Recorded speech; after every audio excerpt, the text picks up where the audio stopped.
There were several incongruous features, some of them horrifying, in the scene that unfolded itself before my eyes.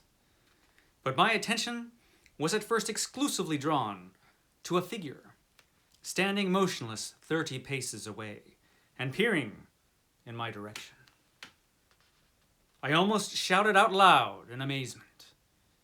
Yes, in spite of my terror, in spite of the tragedy of my own position, I was caught between the beaters and the guns.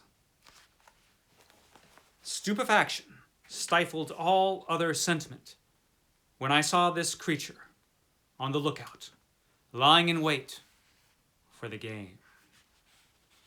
For it was a monkey, a large-sized gorilla. It was in vain I told myself that I was losing my reason. I could entertain not the slightest doubt as to his species. But an encounter with a gorilla on the planet Soror did not constitute the essential outlandishness of the event. This, for me, lay in the fact that the ape in question was correctly dressed, like a man of our world, and above all, in the easy manner in which he wore his clothes. This natural aspect was what struck me first of all. No sooner had I seen the animal than I realized that he was not in any way disguised. The state in which I saw him was normal, as normal to him as nakedness was to Nova and her companions. Planet of the Apes by Pierre Boulle. Today's Sunday Penguin. And this one is an interesting one. Planet of the Apes. Really, really interesting book. One of my favorites, actually. This is a UK edition of a Penguin Classics Planet of the Apes. As far as I know, the only Penguin Classics Planet of the Apes. I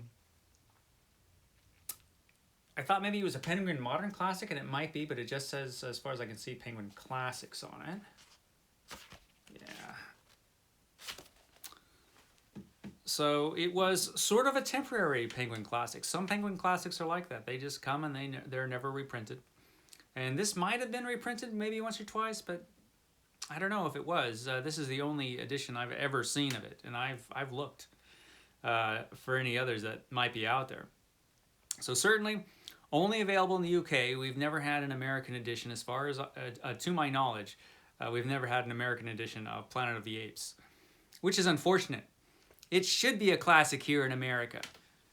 I like Planet of the Apes. Yeah.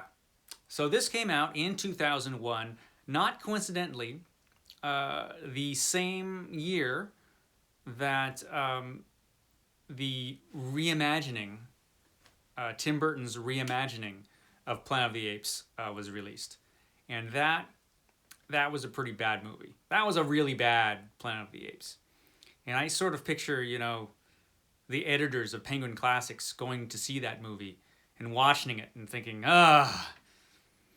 this is terrible. We can't have a Penguin Classics about Planet of the Apes when it's this awful. No, we must declassic Planet of the Apes right away and print Morrissey's autobiography. That's a better idea.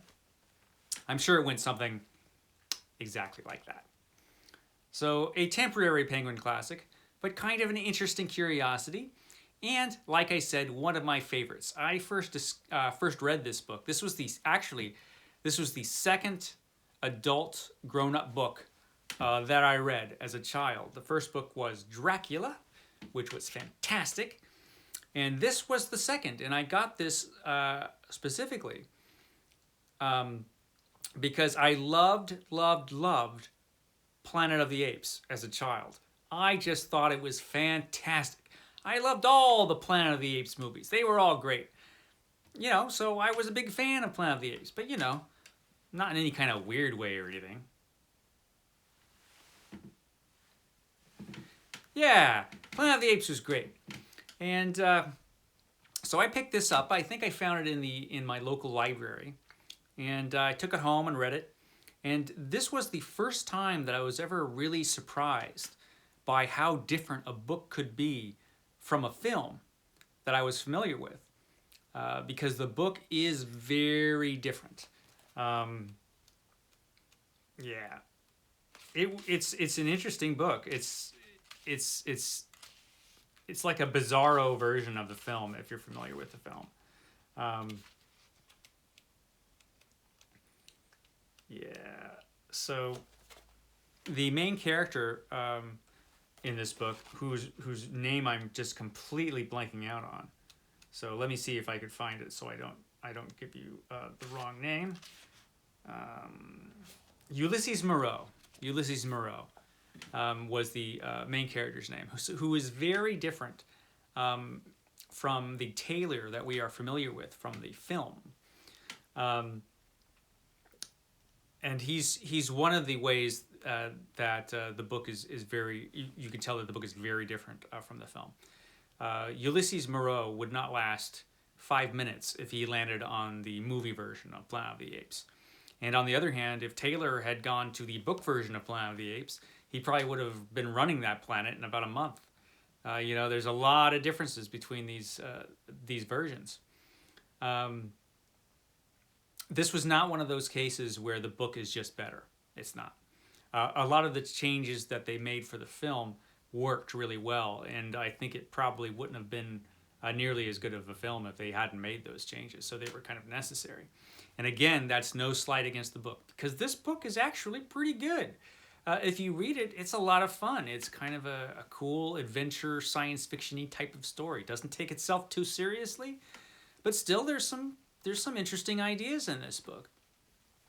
Probably the best way to read it is to just forget about the film all by itself and just read the book for the book.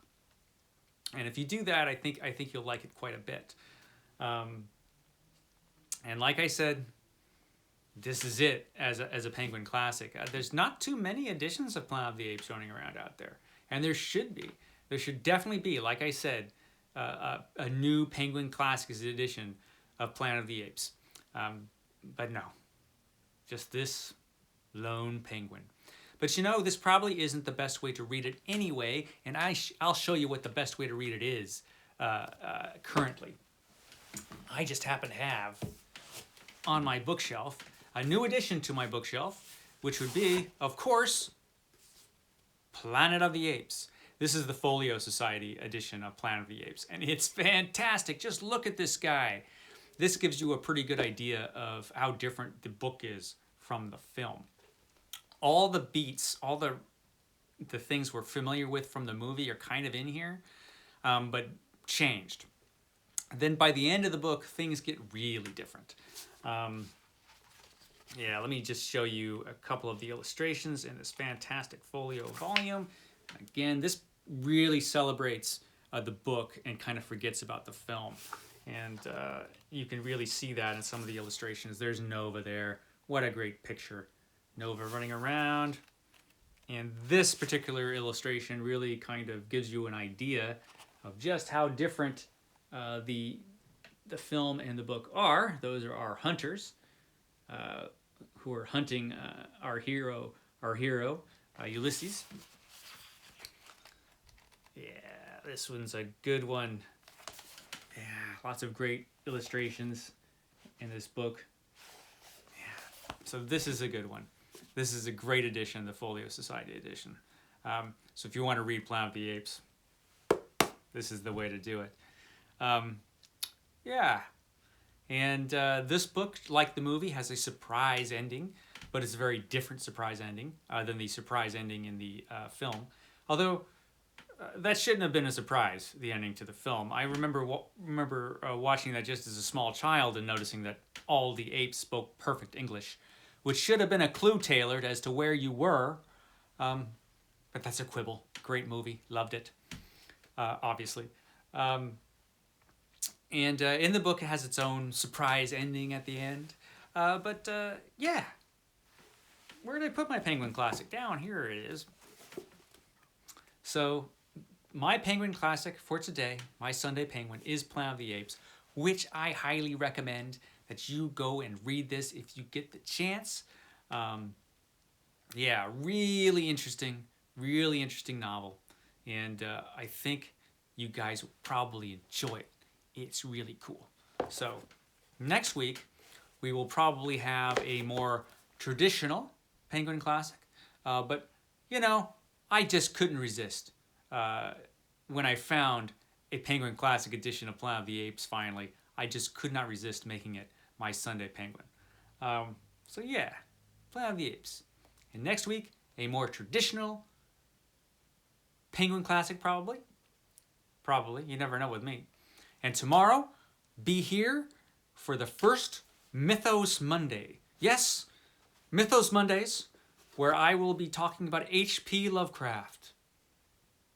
And tomorrow I will be doing an introduction to H.P. Lovecraft, and then every Monday following, into the foreseeable future, I will be talking about a particular story of H.P. Lovecraft. So yeah, that'll be exciting. And then I also have a tag for Tuesday that'll be coming out on Tuesday. And then I've got a surprise for Wednesday. I've got all kinds of stuff coming up. And then, of course, be here next Sunday for your Sunday Penguin right here at Stately Vaughan Manor. Bye, guys.